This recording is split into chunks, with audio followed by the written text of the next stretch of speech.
Well, hello everybody. It's time for another interview, and today is just me and Ashley. We are thrilled to have Paul McCusker, former writer and director for Odyssey, and he's worked on Focus on Family Radio Theater, Augustine Institute Radio Theater, and lots of other stuff. So welcome, Paul. Yeah, it's good to be with you, Austin. Hi, Ashley. And you may have to excuse some of our voices. Some of us are dealing with allergies, so our voices might sound a little bit different, but we'll try to push through it anyway. Yeah, my voice sounds variations on the same no matter what I'm doing, and that's unfortunate, especially considering what I do for a living. Well, our first question for you is, and for people that aren't familiar with it, could you explain what Augustine Institute Radio Theater is and how you came to work on it? Yeah, I will. And first I should say it's actually Augustine, not Augustine. Okay, my bad. It's Augustine in Florida, much like it's Notre Dame in Florida, but in France it's Notre Dame. So I guess from the Latin it's Augustine. But I get it confused too. Sometimes it's easy to mix it up. But yeah, the Augustine Institute is an organization that I joined 5 years ago after I left Focus on the Family. And I mean, there are a lot of reasons for my doing it, but one of the things was their interest in creating audio dramas like Focus on the Family was doing and had pretty much stopped doing. Our last couple of projects had been, 2010 or 11? It was Oliver Twist, and then we did the C.S. Lewis drama about Mere Christianity. And anyway, I was approached to go to the Augustine Institute and create audio dramas for them that would be a little more Catholic in nature, dealing with saints' lives and things like that. So I had agreed to go, and then, we started our dramas, I guess it was 3 years ago, and I did, we did Brother Francis, the story of St. Francis, drama about St. Patrick, and then St. Cecilia after that. And then more recently, we've released Robin Hood. And that leads into our next question here. Why did you choose Robin Hood, and what do you hope to accomplish with it? Well, years ago, and I mean probably 40 years ago, there was a book in our house about Robin Hood by an author named Henry Gilbert. It was written I found out later, in 1912. And the thing that surprised me, I'm a big Robin Hood fan, probably because of the Errol Flynn movie more than anything, which I still think is the best of all the movies.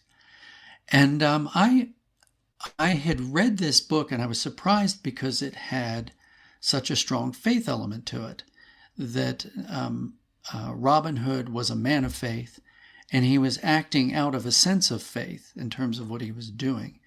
And when we had done the 3 saint stories, I had suggested that maybe it was time to shift gears a little bit, do a story of someone that wasn't necessarily about a saint, but also ties into the faith aspects that we wanted to explore.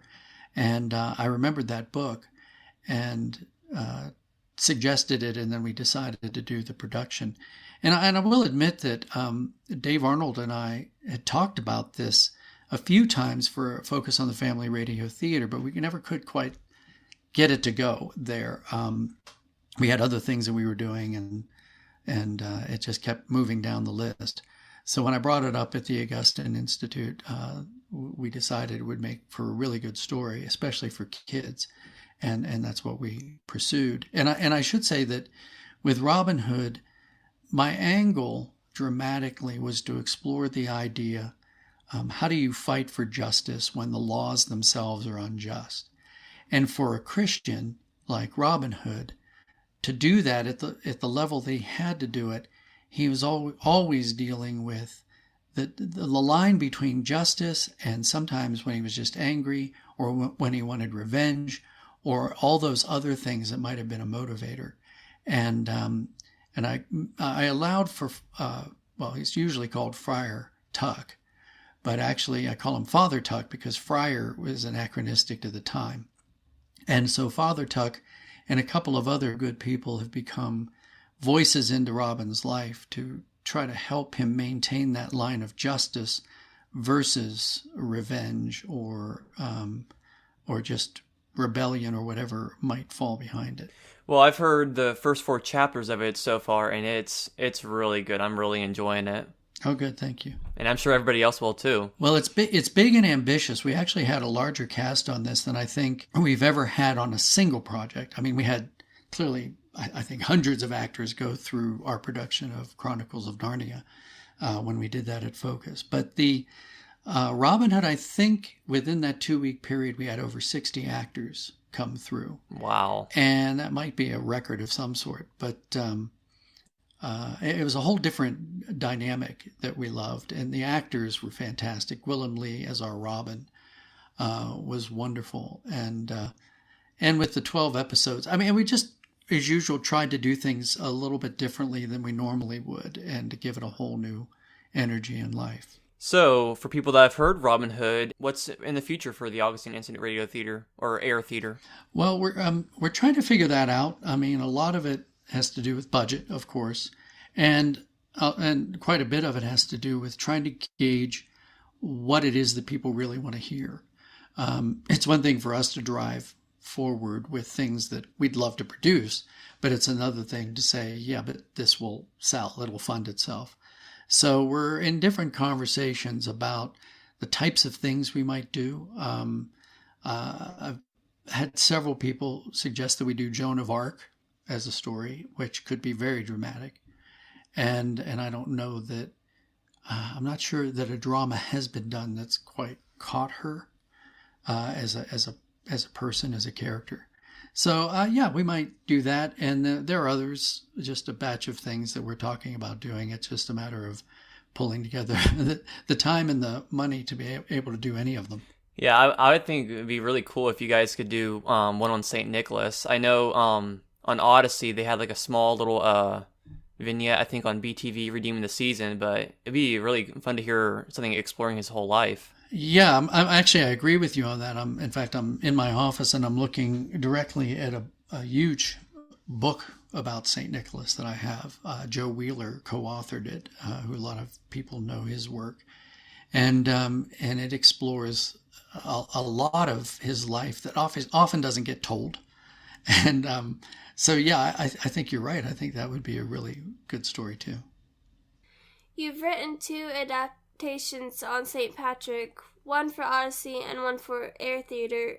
How were the writing processes different from each one? That's a good question. And it's funny because I did the St. Patrick such a long time ago.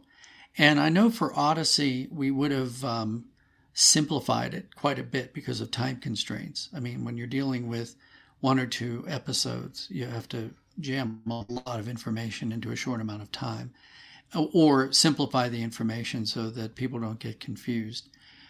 With this, I was able to dig in deeper. We had more time to tell the fuller story, things that we just couldn't do with Odyssey. And so this, I dug really deep to get into what was going on in the world at the time, the situation with Rome, the situation with the pagan country. I explored a variety of different things with Patrick. I think I want to say controversial, but that's the wrong word to use. I'd say the scholars can't always agree on different things. And where the scholars can't agree, then as a dramatist, I get to do my own decision making. And so I made some choices with him that made sense with his life for me, and I think for the audience, in some directions that I don't know that other stories have done. And also, there just aren't a lot of dramas about him. I think the 1 or 2 films that have been done, I don't know, were actually very good. And so hopefully we've given a sense of him as a character in the context of his time. That's, to me, is a big thing that we try to do. Well, switching gears here, we're going to talk about Adventures in Odyssey. What was it like going on the AIO cruise, which I think was 2 years ago? Yeah. Oh, it was, it was wonderful in so many ways. Just the ship itself, the quality of Disney, in terms of what they do. Agree or disagree with them in terms of, whatever it is that they do at any given time. But I will say that at the level of quality on their ships, that was really good. And Focus on the Family sold out the entire ship. Everybody on the ship was there for either the Focus anniversary or the Odyssey anniversary. I have a feeling most of the people were there for the Odyssey anniversary, and it was really good. I mean, for me, it was all work. I was working closely with Phil Lawler and Nathan Hubler on behind the scenes production for the shows we were doing, and writing and rewriting scripts and refining and doing things for essentially the live show on the Disney stage there. But it was great being with the actors. It was great being with so many fans. I have incredible affection for the whole experience. It was wonderful. I think next time I'd like to go more as a passenger than as one of the crew. But it was really good, and I hear rumors that they might do it again, but I'm waiting to see what happens. You recently returned to write and direct The Long End in Album 66. Was it difficult to write for the Odyssey characters after being gone so long? I wouldn't say it was difficult, though. The Long End, because of time constraints, didn't have as many of the characters as I would have liked. So I didn't actually get to write for Wit again directly, or Wooten, or a few others who are mentioned but you don't actually hear them. For me, it was like no time at all had passed writing for Buck and for Skint and for the rest of those guys, and for Jason and Penny.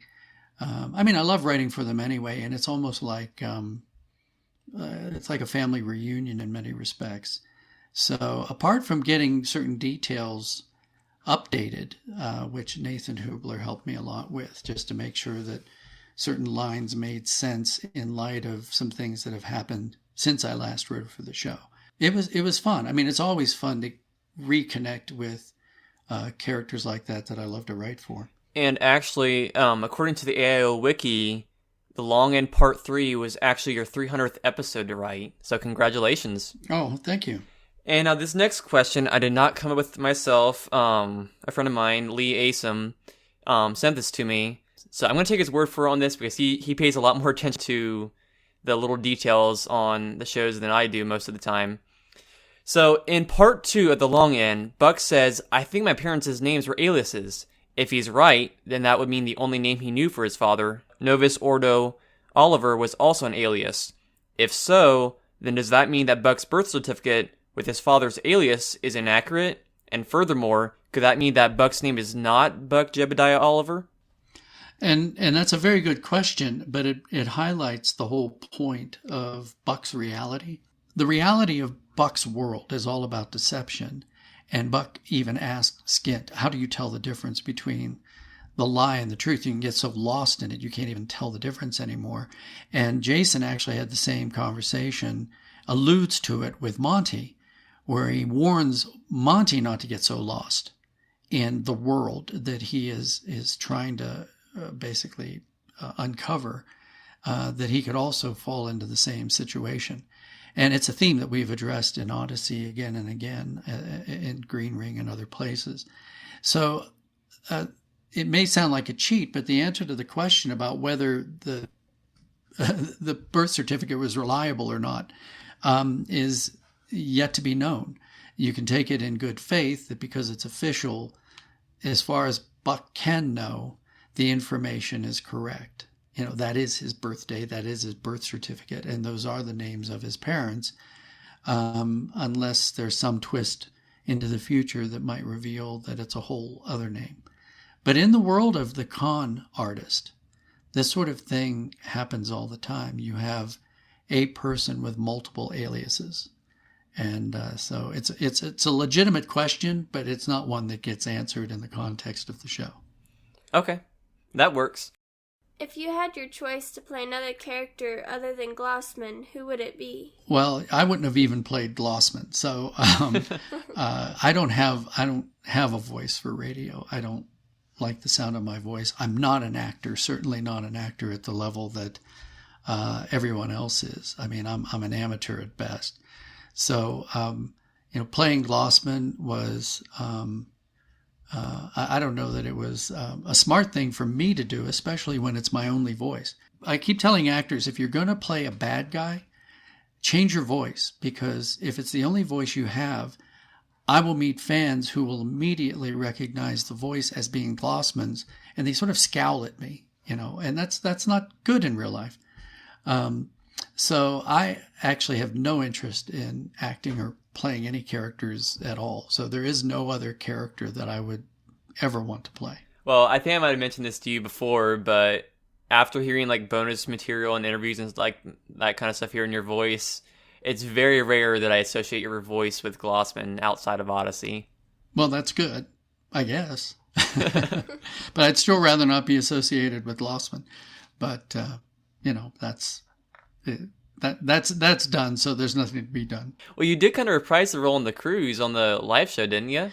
Well, yeah, Phil had written it in. I wasn't keen, and then I was keen only because it was supposed to be a quick line. And something like the cruise to me is so much fun, and doing it for fun, because I've actually written Glassman into a couple of places where I was doing one line. I mean, he's part of the show, and I guess if they're going to have Glassman on the show, or if it seems like it's going to be fun to have him in, usually to be the butt of a joke. I mean, I'm happy to have Glassman make an appearance, if only to abuse him.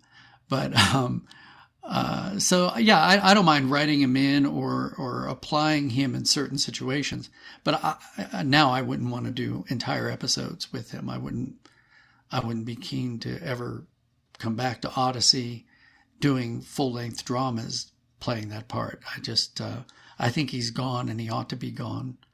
He's maybe always in the shadows, but I think that day is done. So any chance you'll be writing more AIO episodes or books in the future? Oh, I don't know. I mean, I'm not inclined to close doors or burn bridges or whatever it is that people do. My departure from Focus was for a variety of different reasons, and thus my departure from the show, because my time and attention had to shift more full-time to my new work, and it is full-time. I mean, I'm doing a lot of writing there. And so finding the time to do it is probably the bigger issue. And also it would depend on what they would like me to write, if I can be helpful or if I can bring something new or fresh or fun to the show, because it's in very capable hands now. And in some respects, any return by me could be even intrusive or disruptive. So it's always open for that to happen. It's just a question of timing and need, I guess. Well, talking about the books, I think I probably asked you this question in the past about you possibly doing more Passages books. But have you ever entertained the idea about basing new Passages books, if you ever did write them, on New Testament stories? Because a lot of it's about the Gospels and that kind of stuff. Like, it'd be almost like the unseen one becoming the seen one. Yeah, well, it's interesting because when I was working on Passages years ago, I had outlined how that could happen. But my sense after finishing the 6 was that I'd kind of hit an end to that story arc. And so going back to that has been a bittersweet idea. With so much new stuff to be written and new ideas to be done, it's sometimes hard to go back.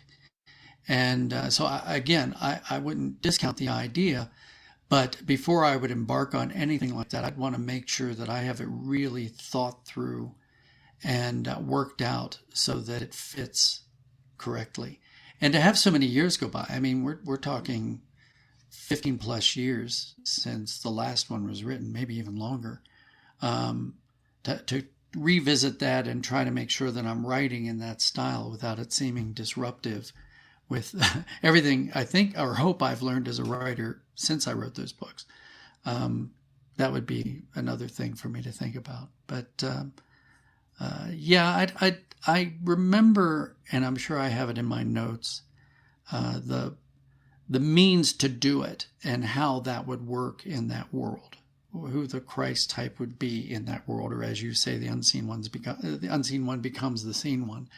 I remember I think it was a moment in the 5th book where I had my own aha about how it might work and how I might do it. But yeah, that's another issue of time and also demand in terms of even focus, wanting more books or anything like that. All right. I know you talked about maybe adapting A Tale of Two Cities for Focus on the Family Radio Theater. Is that in the works, or is there some other story being developed for radio theater? Well, it's funny. Yeah, A Tale of Two Cities is still on the wish list to be done. And Dave and I, when we meet up, will talk about it. I hear rumors occasionally that Focus on the Family wants to reintroduce radio theater as an ongoing production again. And I hear those rumors, and Dave usually keeps me up to speed about it. So if that were to happen, I'm with you. I think Tale of Two Cities would definitely be part of what we'd like to do. I guess it's a big question of what people want. I mean, if Focus on the Family resurrects radio theater, what's the direction that we should take? See, that would be a big question for us to answer. Should it be classics? Should it be newer stories or original stories, or what? And we've always asked those questions in the past when we did the show. And we would need to ask them again, since it has been several years since the last production. And I'd be curious what the answers are. But yes, absolutely. I think Tale of Two Cities would still be in the mix for us to do. Well, Phil Lawler did an interview with Audio Theater Central a while back, and he mentioned an idea that I guess he had thought of or heard about. I think maybe he might have came up with this, but exploring what might have been for the church in Corinth, about Paul writing to them and the background, the way that they were saved out of the immense sin around them. And he thought there was a really good story behind that, because the way Paul writes in his letters to the Corinthians, almost kind of how like the Luke reports were. And I wanted to pass it on to you and see what you thought about that. Well, I think there are tons of biblical stories that if we were to explore them in a way that would be secular worthy, because that was always our catchphrase internally. The radio theater would be secular worthy stories told from a Christian worldview. And Luke reports was one way to try to make the Gospels come alive for even non-believers. And there's a certain objectivity that you try to bring to the writing on behalf of the skeptics, on behalf of non-believers.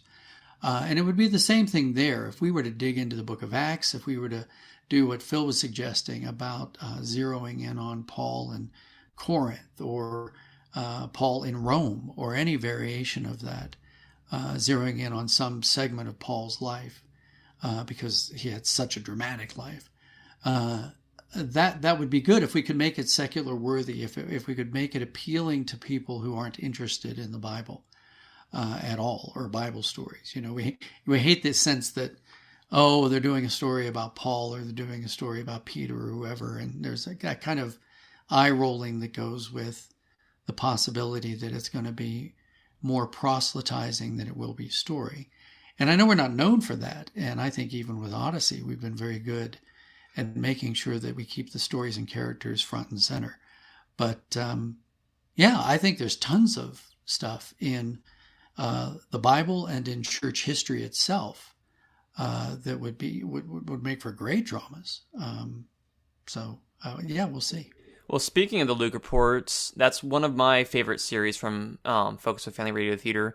What was the inspiration of the Luke reports? Well, it was. I think I had been chewing on the idea of, could we make Bible stories secular worthy, and without it feeling like it was merely an opportunity to proselytize, And the idea of Luke reports was, I had it a long, long time ago, and it was based on that desire. It was like, well, if Luke had to go and interview the people, because we know that Luke did either he went to interview them or in his missionary travels he encountered people and clearly sat down and got details from them that the other gospel writers either didn't have or didn't include. And I just kept going back to that idea of this journey through Israel and to try to find the witnesses. And then Luke trying to write in a Rome-worthy way, as he's commissioned to do by the senator at the beginning. So that was it. It was more or less an attempt to tell the story of Jesus, but with a more skeptical angle, a little bit more of that journalist's objectivity as opposed to shaping it just to be some kind of a tract. And that was the impetus for the idea. Could you share some stories of recording Father Gilbert and working with the late June Whitfield? Oh, yeah. Well, I will say that, I always loved recording the Father Gilbert because I love the people who were in it. So I adore Adrian Plass and loved working with him in the studio. And for us to get people like Bernard Cribbins and June Whitfield was just so wonderful. And it sounds, it sounds almost cliche for me to say things like that, especially since she had passed away. But she really was. She was so genuinely kind and sweet and attentive, but such a talented actress. Most Americans don't realize how foundational she was to British comedy. That she went back years to some of the earliest British comedians like Tony Hancock and some of those, and made her name for comedy. First and foremost, she was doing TV, movies, radio, all kinds of stuff. And so for us to get her to do that role and to get to work with her at all was wonderful. And she was wonderful. And she was always she was tempting as a character to do a spin-off. You almost wanted to do a Mrs. Mayhew Investigates kind of thing, where she goes off and does a sort of Miss Marple kind of thing. And I can't say enough about her as a person, as an actress. She was fantastic. Well, coming off of that question, and I'm sure if I did not ask this question, there might be some riots. Well, not quite riots, but will there be more Father Gilbert mysteries? Well, again, I sound like I'm repeating myself from all the other questions, which is there are always discussions about it. I did 2 novels that followed up from the audio dramas. So there are 2 novels that pick up where the audio dramas left off. And when Dave and I talk about it, and we talk about radio theater, and if radio theater is reinvigorated or resurrected, Father Gilbert inevitably comes into the discussion. So there's always a possibility of it, but it still goes back to it goes back to whether Focus on the Family wants to do more, because I'll be the first to admit that Father Gilbert had more of a cult following than a following that generated the income to do more productions. If we go back to the sales or whatever, from a purely business decision, we always have to stop and say, well, yeah, we know the 5 people who like it love it, but 5 people isn't enough to justify the expense of doing more episodes. And I know it's more than 5 people. And Dave Arnold tells me that he probably gets more questions about Father Gilbert and doing more of those than almost anything else, which is gratifying. But it really comes back to the harsh realities of the business of it and what we would do and how we would do it. Well, I know like the second book that you wrote kind of ended on the cliffhanger. Did you do that intentionally? It wraps itself up to a certain extent there, but was it intentional to have a cliffhanger, like to lead into another book or more stories? Well, I think it may be a quirk of mine as a writer that I love, and I think Phil Lawler says the same thing, because we discovered it when we thought we were finishing up like the Blackguard series, And we were amused by the fact that anytime we think we're wrapping something up, we always seem to leave some questions unanswered or some little tease that allows for the possibility of more. And I think I do that instinctively now. So with Father Gilbert, yeah, I like to finish up certain story arcs, but then leave the door open for the possibility of other things. Because life is life. I mean, whether it's Skint or it's Father Gilbert or any character, unless they're actually dead, unless we've actually killed them somehow, there's always the possibility of a return, of more stories to be told. Well, even then, that may not be the case because, Sir Arthur Conan Doyle killed off Sherlock Holmes and he brought him back later because people wouldn't let him stay dead.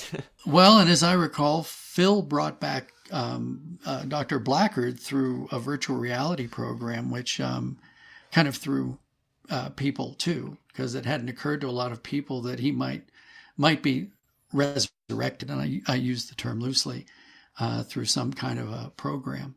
So, yeah, but I will say, though, that for us, I'd be hard-pressed to think of a situation where we really would kill a character, then do what Conan Doyle did and try to figure out how to bring them back. But, it's fair game. Anytime, we now know what, of course, they didn't know back then, which was in lieu of an actual body being found, you can't assume that a person really is dead. We take it for granted now. Any movie I watch or story I read and they say, yes, he fell off a cliff. Really, was the body recovered? No. Then I'm thinking, well, there's every chance that person is still alive. Unless you, and in some stories, even with a body, you can't necessarily believe the person is dead. I think the modern Sherlock Holmes stories, or there was a version where I think Dr. Watson actually saw the body and pronounced somebody dead who then came back later. So anything's possible in an imaginative world. What other projects are you working on now? What's consuming my time probably more than anything at the moment, of course, would be my work at the Augustine Institute. And I have created a new kids series for them called Hope Springs.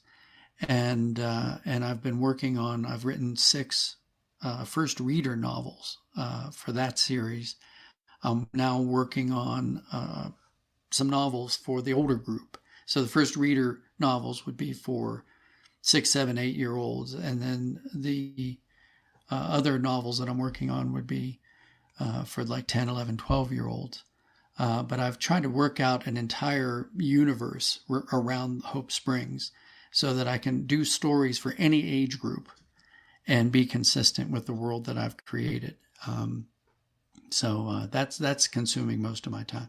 I know several years back, I heard that you might be, or we're going to be writing for Lamplighter Theater. Has that happened yet, or will you be doing that in the future?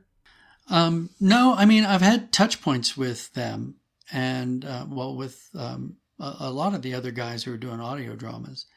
But really, it hasn't worked out, mostly because, as I said, my time tends to get consumed with other things or, my day job, so to speak.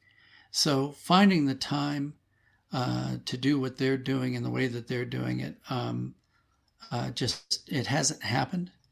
And I actually haven't heard much from them lately. I don't know. Are they still in production? Yeah, I think they still do about 2 productions a year. Okay.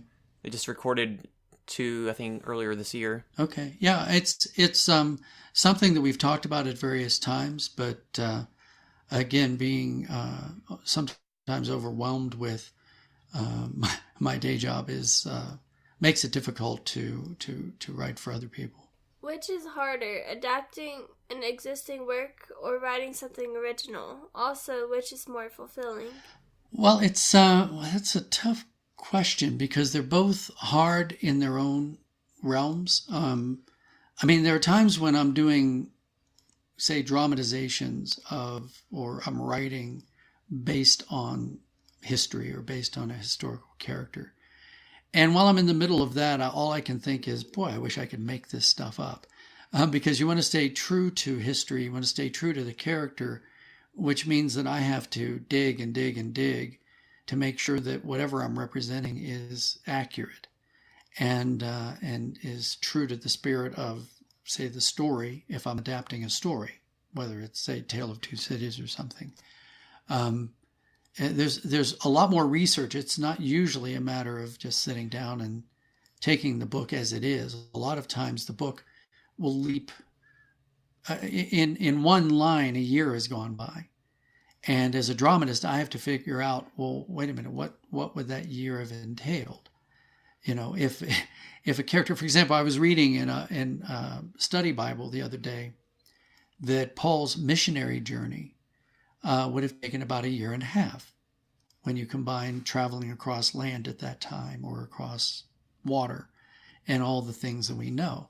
Well, of course, in the Bible, it's just like he goes from point to point and then he shows up back in Jerusalem or whatever, and the first missionary journey's over in a verse, it feels like. So we have no sense of time, but when I'm dramatizing something like that, I need to know how much time really has passed and to communicate that. Those kinds of things often have to be filled in with adaptations or historical adaptations or even fictional adaptations. Of course, when I get to make it up myself, it seems like that should be easier and in many ways more satisfying. But a lot of times I find they're equal. So if I could do a story about St. Francis and then people listen to it and they come back and say, I didn't know that. And boy, that the character came alive for me in a way that he never did before, or whatever the case may be. There's a deep satisfaction that comes from that, that's different from the satisfaction that comes from making up a story that people like. Because I invest myself the same in both.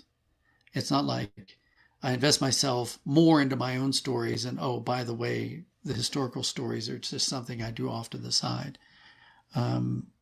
Whatever I'm writing, I am pouring myself into it with equal energy. So, and investment. So I think they're gratifying in different ways and they're difficult in different ways, but I enjoy doing them both. If I didn't, I don't know that I would. You've written for a variety of different mediums. Is there a certain medium that you prefer writing for? Well, actually, I'd say it's a similar answer to the last question, that every medium, everything has its own challenges. And I enjoy the challenges. And very often there's a learning curve with every project. And I like that. I like the fact that as I'm going into any new project, I'm doing something differently, or it demands something from me. So I can never really rest on what I think I know.